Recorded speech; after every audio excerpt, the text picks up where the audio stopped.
Alright, so even before I get this review started, I just want to say I apologize for my absence as far as putting out reviews at a timely fashion. But I promise now that school's over, I'm able to control work, we will get back to these reviews weekly, and they will be fantastic. Let me do it again. What's up, Instagrammers, tweeters, Snapchatters? Freaking A. That's what happens when you don't do it for a while. Yeah. Alright. What's up, Snapchat users, tweeters, Instagram users, YouTube subscribers, YouTubers? It's David Upgraded here, and I'm here to review Captain America: Civil War.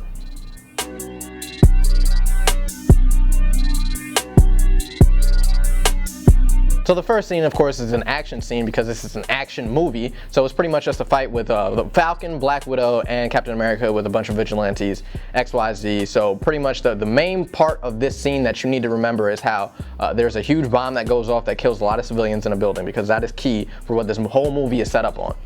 So what this movie is set up on is Avengers versus the civilians. So the civilians are kind of upset how the Avengers are always causing destruction everywhere they go and killing civilians, but the Avengers just want to focus on the part that they are saving lives. Even though they're saving lives, they're killing a lot of people in the process, or a few casualties. Whichever way you want to flip it, they're killing people, and people don't like that, especially the government all across the world. So there's a clear split between the Avengers, between Captain America and Tony Stark. Tony Stark wants more government control on the Avengers, and Captain America doesn't want any government control on the Avengers. He wants to keep doing the thing that they've been doing for the last several movies, which is use their own better judgment in these situations without another person barking down their neck on what they need to do correctly. So when they split, Captain America decides to take a flight to London to go to his girlfriend's funeral, his girlfriend from the first Captain America movie.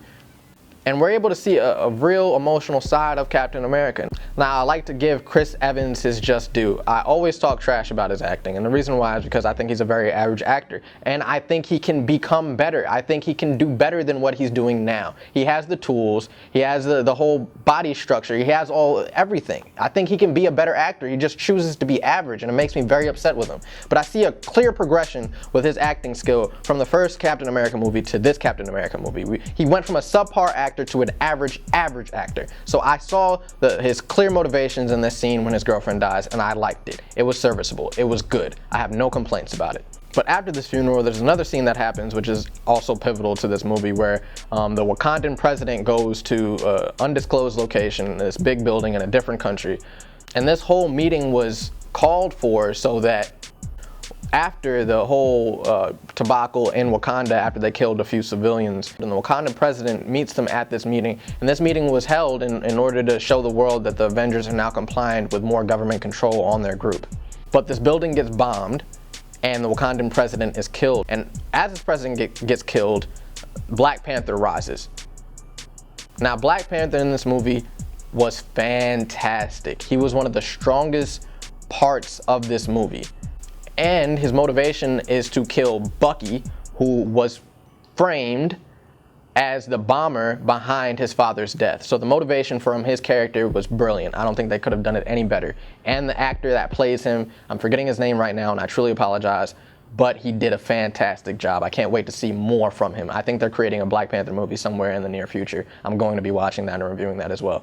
So of course Captain America sides with Bucky because they've been long-term friends ever since he was a kid, so I understand the motivation between that as well. Tony Stark doesn't agree with Captain America's decisions because he feels that Bucky is sort of a vigilante as well, and Captain America is becoming a vigilante just off the sheer fact that he wants to protect his long-lost friend. Now, the conflict between these two is ongoing throughout the entire movie, and the motivation between both is absolutely fantastic. And the reason why is because Tony Stark wants more government control on the Avengers, which is understandable because of all the destruction and civilian deaths that they've caused over the last several years. And Captain America doesn't want any government control over their group because he feels like they won't be able to do the right things that they need to do and when they need to do them. So after this conflict arises, they get their own set of superheroes. There's a Captain America side and an Iron Man side, or Tony Stark side, whichever way you want to call it, and then they come together and they have a huge battle. Now, it's not really a huge battle because the scene was only maybe 10 to 15 minutes long, but they introduced Spider-Man, a new Spider-Man. After Andrew Garfield and Tobey Maguire already had their solo Spider-Man movies, they now have a new Spider-Man movie where this guy is actually a kid. He's actually a 17, 18-year-old kid from London, and he did a fantastic job as Spider-Man. He was comical, he had a lot of energy, and he brought a new feel to the Spider-Man role. I loved him in this movie. I hope he gets a solo Spider-Man movie, but as we know, we kind of beat the Spider-Man horse to death, so if he doesn't, it is what it is. He'll probably be in another not a Captain America movie, but another Avengers movie, and we'll love him as well. And they also introduced Ant-Man in this Captain America movie, which was a great part on their part, and the reason why is because I personally loved Ant-Man, so I thought he did a great job in this movie as well, but let's just get off of that scene. So at the end of the scene, they paralyze War Machine, and the way he gets paralyzed is Tony Stark asks Vision to shoot down Falcon, but he misses and hits War Machine, and then War Machine becomes paralyzed, and we see that this is a scene that is very heavy as far as emotions between Tony Stark. He's very sad for his friend being paralyzed, and he's very upset with Captain America taking the opposite side of his ideas. But I also forgot to touch on a weird romance between Captain America and his girlfriend's niece. After Captain America's girlfriend passes, apparently he thinks it's cool to kiss his girlfriend's niece. He might have some feelings for his niece. That was just weird. I don't know who wrote that in the script, but that wasn't necessary. We don't need a romance. Just keep the movie the way it is. It just came off very awkward. It was also very awkward because Captain America is like 100 years old and this girl was like in her 20s, maybe early 30s. It's just weird, man. So the German bad guy is in Germany trying to revitalize Hydra, which is what Bucky was a part of, who were Winter Soldiers who carried out certain missions that were to assassinate certain people. So after that, the Avengers that were fighting against Tony Stark after Bucky and Captain America leave get locked up under U.S. government authority. So the whole purpose of the German guy causing for Captain America, Bucky, and Tony Stark later finds them in this weird underground layer. So the German actually had an overall plan for Tony Stark, Captain America, and Bucky to meet him at this underground Hydran layer. And it wasn't to revitalize these old Winter Soldiers, it was to turn them against each other. And the way that he did that was he showed an old video of Bucky killing Tony Stark's parents. And this completely turns Tony Stark into a war machine. He wants to kill Bucky. This is the end fight scene in which we all waited for. So the action in this scene was fantastic. I absolutely loved it. I have no complaints about the fight scene whatsoever. The complaint that I do have is the motivation between these characters after this scene is over. The motivation is so weak. And the reason why is because, so throughout the entire movie, the Black Panther is trying to chase down the guy who killed his father, who he later realizes isn't Bucky, but is the German that lured all of them there to this layer. And Black Panther goes to kill this guy and suddenly has a realization that revenge isn't the answer and he shouldn't kill this German who killed his father.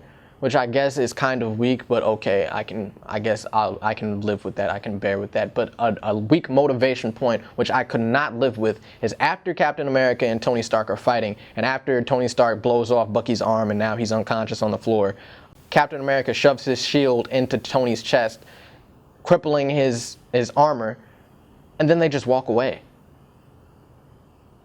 They just walk away. And then it's a flash scene of Tony back at his place helping War Machine get back on his feet with some technical armor, helping him not be paralyzed from that. But I'm just saying to myself, the motivation behind that scene was just too weak for me. If someone killed your parents, you would be tracking them down. You want to go back to your lair and just chill out?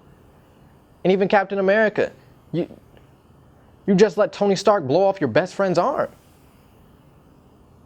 In that scene, something big needed to happen. You can't end the scene with that high of stakes and just have them go their separate ways. Bucky needed to die. Captain America needed to die.